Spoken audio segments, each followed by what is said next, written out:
한 주간의 IT 이슈를 점검해 드립니다. IT 이슈 위클리 지금 바로 시작하겠습니다.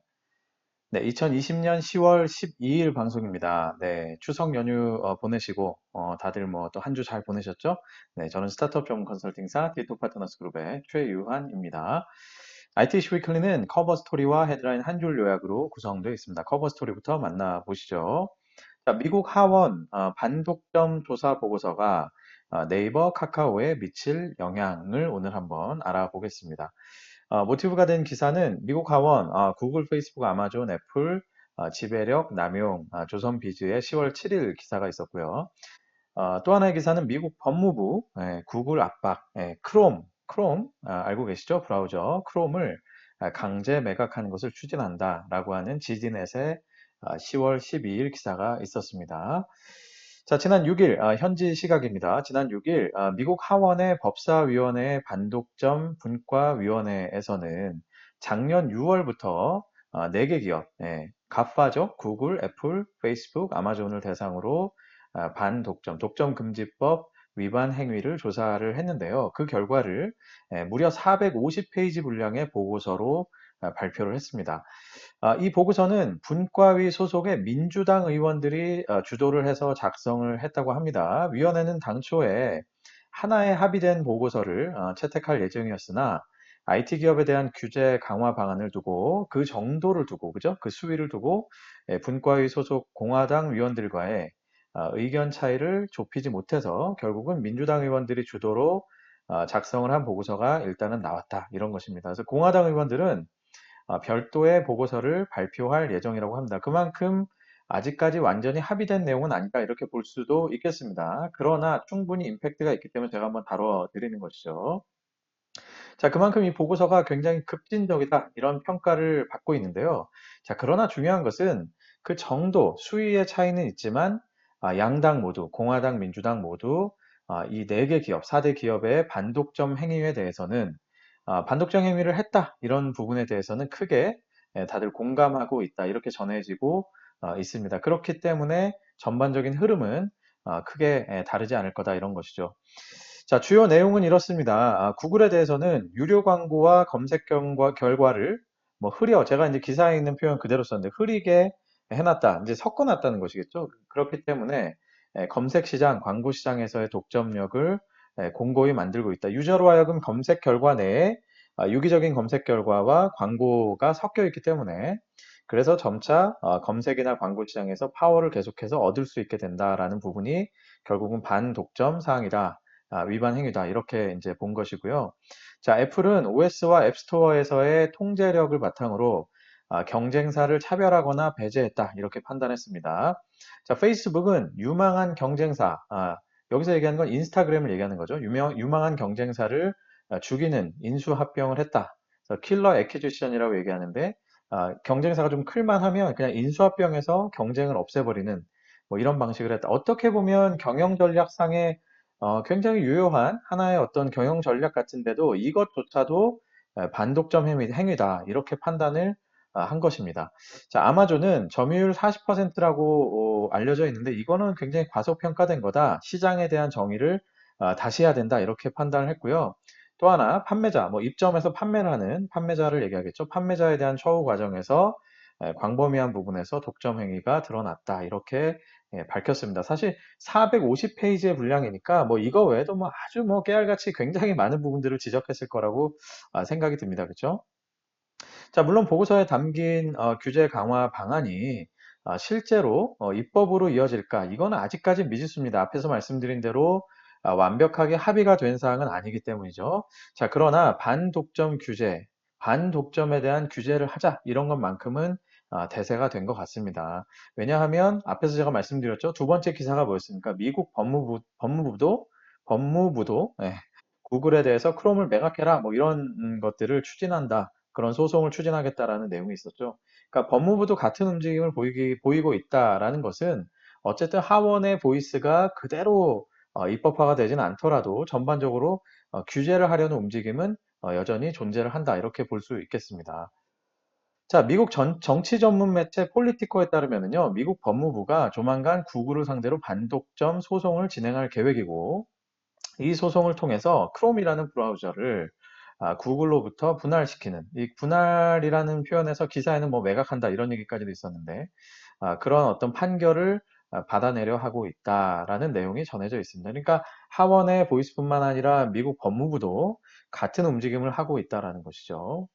자, 이쯤 되면 미국에서 주요 IT 기업, 가파에 대한 반독점 규제는 뭐 확실한 대세다 이렇게 볼 수밖에는 없겠습니다. 정도의 차이만 좀 있겠죠. 자, 그런데 마침 국내에서도 최근에 국정감사를 통해서 많은 것들이 이제 논란이 되고 있는데 뭐 또 그뿐만 아니라 공정위에서도 여러 가지 이제 또 판단을 하고 있죠. 근데 네이버 쇼핑, 또 동영상, 또 부동산, 또 그 외에 뭐 뉴스의 노출에 대한 문제, 뭐 여러 가지들이 지금 네이버를 중심으로 해서 형평성의 논란 혹은 지배적 어떤 그 독점력을 통해서 여러 가지를 그 남용하고 있다라고 하는 그런 이슈들이 계속해서 나오고 있는 상황입니다. 그래서 공교롭게도 미국의 지금 이런 반독점 보고서가 나온 시기와 국내에서 네이버를 중심으로 이런 여러 가지 반독점적인 논란이 일어나는 이런 시기가 지금 딱 겹쳐 있어요. 그렇기 때문에 어떻게 보면 이 두 사건들이 미국과 한국에 일어나는 이런 일들이 무관하지 않다 이렇게 보이는 것입니다. 그래서 네이버 주요 사업에 대해서는 계속해서 반독점 논란이 일어나고 있는 그런 상황인 것이죠. 자, 그런 면에서 말씀드린 대로 미국 하원의 보고서가 이번에 나온 보고서가 전혀 우리랑 상관없는 남 얘기가 아니라 국내 주요 IT 기업, 특히 네이버와 카카오에게는 직접적인 영향을 줄 수 있는 그런 내용이겠다라는 생각이 들었습니다. 자, 미국 하원의 보고서를 한마디로 말한다면 이렇게 볼 수 있을 거예요. 수직적인 계열화, 그죠? 혹은 수평적인 통합, 뭐 이런 것들, 혹은 그 수직과 수평을 넘나드는 모든 어떤 시너지를 노리는 이런 행위들, 이런 것들에 대한 규제, 그죠? 그리고 또 하나, 거래처에 대한 어떤 형태로든 갑질을 하는 이런 부분에 대한 이런 부분을 전면적으로 금지하는 그런 내용일 텐데요. 사실 알고 보면 네이버나 카카오도 뭐 이런 부분에서 완전히 자유로울 수는 없을 겁니다. 그렇죠? 그래서 어떤 영향이 과연 있을 것이냐 한번 정리를 해보면 이렇습니다. 자, 네이버의 경우는요. 만약에 제가 지금 말씀드리는 네이버와 카카오의 경우는 이라고 말씀드리는 것은 지금 일어나고 있는 이슈들도 있지만 미국 하원 보고서와 같은 정말 강력한 기준에서 보자면 이렇게 볼 수도 있다라는 것까지 다 담은 겁니다. 그렇기 때문에 저의 상상력이 약간 가미가 된 것입니다. 자, 네이버 같은 경우는 근본적으로 검색 광고와 유기적 검색 결과가 혼재되어 있기 때문에 아주 근본적으로는 이것부터 사실은 문제시할 수 있을 거예요. 미국도 지금 구글은 이미 이런 이제 챌린지를 받고 있는 것이죠. 그렇기 때문에 검색과 광고가 현재와 같이 혼재되어 있는 상황에서는 계속해서 검색 서비스의 파워, 광고 시장에서의 파워가 늘어날 수밖에 없기 때문에 이거를 어떤 형태로든 금지하거나 규제하려는 그런 움직임이 있을 수 있겠죠. 자, 두 번째, 검색의 지배력을 통해서 타사의 타 서비스들을 우대하는 뭐 쇼핑이나 동영상이나 뭐 사실은 여러 가지 될 수 있죠. 뭐 지도나 뭐 여러 가지 될 수 있을 겁니다. 그런 것들을 우대하는 그런 활동들에 대해서 계속 규제가 일어날 수 있어요. 실제로 쇼핑과 동영상에 대해서는 얼마 전에 공정위에서 과징금을 매기는 형태로 그렇게 이제 규제하기 시작했죠. 또 늘 있었던 논란, 지금도 있는 논란이지만 뉴스 노출의 형평성 이슈, 그죠? 이거는 결국은 뉴스를 노출하는 알고리즘의 이슈인데, 뭐 이건 사실 이제 조금 더 번지기 시작하면 결국은 이제 검색 알고리즘까지, 포탈이 가지고 있는 알고리즘 자체에 대한 아주 근원적인 챌린지까지 들어갈 수 있는 부분입니다. 또 그 외에 어떻습니까? 쇼핑 등과 같은 서비스에서는 뭐 수수료라든지 여러 가지 뭐 입점비라든지 이런 등등의 거래처와의 관계상에서의 어떤 갑질 이슈는 있는지 없는지 이런 것들까지도 전반적으로 챌린지를 받을 수 있는 그런 상황이 되겠죠. 결국 네이버는 어떻습니까? 마지막에 있는 쇼핑 수수료 등의 갑질 이슈를 제외하면 사실은 나머지 전체적으로 봤을 때는 검색 알고리즘 또 검색을 통한 시너지 이런 부분에 대한 아주 전면적이고 아주 펀더멘탈한 그런 이슈를 건드릴 수 있는 여지가 있다. 결국은 이 네이버에게 있어서는 굉장히 큰 리스크다 이렇게 볼 수 있겠죠. 뭐 최악의 경우에는 정말 검색 외엔 나머지 사업은 뭐 분리하거나 매각해라 뭐 이런 식의 얘기들을 할 수도 있을 겁니다. 그렇죠? 자, 카카오 경우는 어떨까요? 자, 불행인지 다행인지 약간 우픈 상황이지만 검색에 의한 독점력은 뭐 큰 문제는 안 될 것 같습니다. 그죠? 왜냐면 다음 포탈이 그만큼 이제 파워가 없기 때문이죠. 때문이죠. 자, 그런데 어떻습니까? 카카오는 절대적으로 메신저라고 하는 아주 강력한 플랫폼을 갖고 있습니다. 그래서 메신저를 활용한 자사 서비스를 우대하는 문제는 언젠가는 벌어질 수 있습니다. 지금은 뭐 톡TV나 멜론이나 웹툰 이런 것들이 뭐 사실 메신저를 통해서 이용되는 그런 이용도가 낮기 때문에 문제가 안 되는데 언젠가 만약에 메신저를 통해서 TV 영상을 보고 메신저를 통해서 음악을 듣고 메신저를 통해서 만화를 보는 그런 행위들이 굉장히 밀결합이 된다면 이제는 이렇게 되는 상황에서는 어떻습니까? 아까 말씀드린 대로 수직적 통합이 됐다라고 해석을 할 수도 있는 상황이 될 수도 있을 거예요. 그래서 지금 당장은 아니지만 언젠가는 이런 부분들에 문제가 될 수 있는 소지는 있다라는 것이죠. 그리고 뭐 지금 사실 경기도하고 또 이슈가 있는 건 어떻습니까? 모빌리티의 배차 알고리즘 문제를 두고 또 경기도하고는 이슈가 뭐 이미 벌어지고 있죠. 그래서 이런 부분, 어떤 알고리즘에 대한 부분도 역시 카카오는 공격을 받을 여지가 있습니다.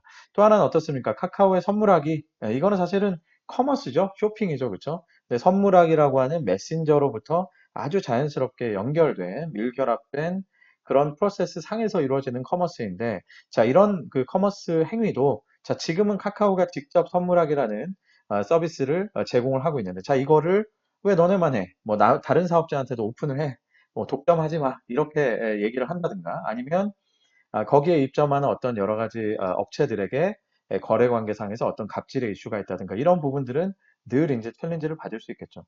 자, 그러나 제가 설명드린 거를 뭐 들으셔서 아시겠지만 전반적으로 어떻습니까? 카카오는 아직까지는 뭔가 수직 계열화의 느낌보다는 좀 수평 확장의 성향이 강합니다. 그렇죠? 네이버는 검색이라는 거 하나를 두고 전후방에 이루어지는 유저들의 여러 가지 행동들을 걸쳐서 이렇게 잘 잡고 있는 그런 느낌이 있어요. 그렇기 때문에 이 검색의 시너지, 검색의 알고리즘 이런 것들을 하나 흔들면 굉장히 근간 자체가 많이 흔들릴 수 있는 그런 구조를 가지고 있는데 카카오는 어떻습니까? 메신저, 모빌리티, 뭐 웹, 뭐 TV, 웹툰 이런 것들이 다 엄밀히 말하면 조금 이제 조각이 나 있죠. 그리고 이런 것들을 단순히 어떻게 보면 현재로서는 이용의 어떤 편의라는 차원에서 메신저상에 묶어놓은 그런 느낌밖에 사실 없습니다. 뭐 유저들이 메신저를 하다가 뭐 TV 컨텐츠를 보고 이게 지금 사실 굉장히 자연스럽진 않잖아요, 그죠? 검색을 하다가 검색 결과에서 TV를 컨텐츠를 보고 뭐 쇼핑을 하고 이건 굉장히 자연스럽잖아요. 그러니까 그만큼 지금 카카오는 사실 수직적 통합의 느낌보다는 수평적 확장의 느낌이 강하기 때문에 네이버에 비하면 리스크는 좀 낮다 이렇게 볼 수 있겠습니다. 전반적으로 보면 아무래도 네이버에게 리스크가 조금 더 큰 상황으로 미국이나 한국이나 흘러가고 있는 것 같죠. 그렇죠? 또 카카오는 공격을 좀 받더라도 아직까지는 근간이 흔들릴 정도는 아닌 것 같습니다. 그렇죠? 자, 과연 네이버가 이런 이슈들을 어떻게 돌파할지, 그리고 국내에서 또 이런 이슈들이 계속해서 반복되고 이어진다면 사실 뭐 사업자의 본능은 사실 이렇게 자꾸 이어진다라고 하면 어떻습니까? 아무래도 해외 사업에 좀 더 박차를 갈 가능성이 있겠죠. 그죠? 네, 근데 현재로서 보면은 네이버의 해외 사업들은 약간은 정체되어 있는 느낌이 있습니다. 과연 다소 정체되어 있는 이런 해외 사업들을 어떻게 성장을 시킬지 이런 것도 네이버에겐 큰 숙제가 되겠죠. 자, 네이버에게는 위기다라고 제가 말씀을 많이 드렸는데, 자, 그런 위기 상황이 다른 기업들에게는 어떻습니까? 기회가 예, 될 수 있겠죠. 물론 지금 당장 딱 보면 검색의 독점력을 흔드는 순간 그거의 수혜주는 어디가 될까? 일단 1차적으로는 카카오가 될 것 같아요. 그러니까 결국은 또 뭐 그 밥에 그 나물 약간 풍선 효과 같은 느낌, 여기를 누르면 저쪽이 커지고 이런 느낌이긴 한데, 자, 그러나 또 모르죠. 그런 상황에서 혹시나 여러분이 뭐 검색이나 뭐 쇼핑이나 뭐 여러 가지 지금 네이버가 독점력을 쥐고 있는 그런 분야의 일을 하고 계신다면 뭐 의외의 또 기회가 올 수 있는 뭐 그런 상황이 올지도 모르겠습니다. 그래서 늘 제가 말씀드리듯이 non-business factor, 예, 그러니까 사업과 무관한 non-business factor에도 늘 사업하시는 분들은 안테나를 세워두셔야 된다. 이런 말씀 한 번 더 강조를 드리고요. 자, 관련된 소식과 흐름 어떻게 흘러가는지는 계속해서 제가 짚어드리겠습니다. 여러분이 하실 일은 IT 위클리의 stay tuned, stay tuned만 하시면 되겠습니다. 자, 지금까지 커버 스토리였습니다. IT 위클리와 함께 하고 계십니다. 헤드라인 한 줄 요약으로 넘어가 보겠습니다. 자, 슬랙, 코로나 특수에도 웃지 못하네. 경쟁 침하, 실적 부진, 장애, 삼중고, 조선비즈의 기사가 있었습니다. 슬랙의 주가가 작년 6월 상장 이후에 26% 이상 떨어졌다라는 소식이고요. 근본적인 원인은 MS, 구글 등등이 공격적인 행보를 보이면서 결국은 경쟁 과열로 실적 악영향이 있는 것 같다라는 것입니다. 뭐 코로나 특수 여러 가지 혜택을 받을 것 같다라고 예상을 했지만 역시나 중요한 건 경쟁인 것 같아요. 그렇죠? 그리고 MS나 구글과 같이 지배적 사업자들 여기서도 이제 그 독점력이라는 게 나오는데 MS나 구글과 같은 아주 강력한 사업자들 한번 뛰어들기 시작하니까 역시나 슬랙도 이게 쉽진 않구나. 이 경쟁을 고려한다는 게 얼마나 중요한 건지 우리나라에서도 마찬가지죠. 이제 뭘 해도 네이버나 카카오가 뛰어들면 또 이제 판이 바뀌는 좀 씁쓸하기도 한데 어쨌든 슬랙이 좀 고전을 면치 못하고 있다. 뭐 이런 소식이었습니다. 자, 두 번째 NC의 승부수 AI로 디지털 금융산업 진출 블로터의 기사가 있었습니다. KB증권 디셈버 그리고 디셈버는 이제 핀트인가요? 그죠? 그 서비스로 유명한 회사인데 디셈버 그리고 NC 이렇게 세 회사가 3대 3대 3으로 이렇게 합작 법인을 설립을 한다라는 소식입니다. NC소프트의 AI 기술 그리고 KB의 금융투자 노하우 디셈버의 로버드바이저 기술이 융합이 돼서 뭐 아무래도 자산운용과 관련된 그런 별도의 회사를 하나 만드는 것 같다라는 것이 소식인데 NC가 올해 또 얼마 전에는 엔터테인먼트 회사도 설립을 한다 뭐 이런 소식도 있었죠. 그러니까 게임 외에 다양한 산업으로 진출하고 또 트라이하는 그런 모습들이 보이는 것 같습니다. 네, 여러분 방송 여기까지입니다. 유튜브와 페이스북, 애플 팟캐스트, 네이버 오디오 클립 그리고 팟빵을 통해서 만나실 수 있습니다. 검색창에서 디토 파트너스 그룹을 검색해 보십시오. 구독과 좋아요 많이 부탁드리고요. 자, 이제 거리두기가 1단계로 오늘부터 떨어졌는데 오늘인가요? 내일인가? 오늘부터죠. 예, 뭐 그럼에도 불구하고 예, 방역은 뭐 우리 뭐 감기도 안 걸리고 굉장히 좋잖아요. 그죠? 마스크 열심히 쓰시고 손도 잘 닦으시면서 예, 건강한 한 주 되시길 바라겠습니다. 저도 건강한 모습으로 다시 다음 주에 다시 찾아뵙겠습니다. 여러분 감사합니다.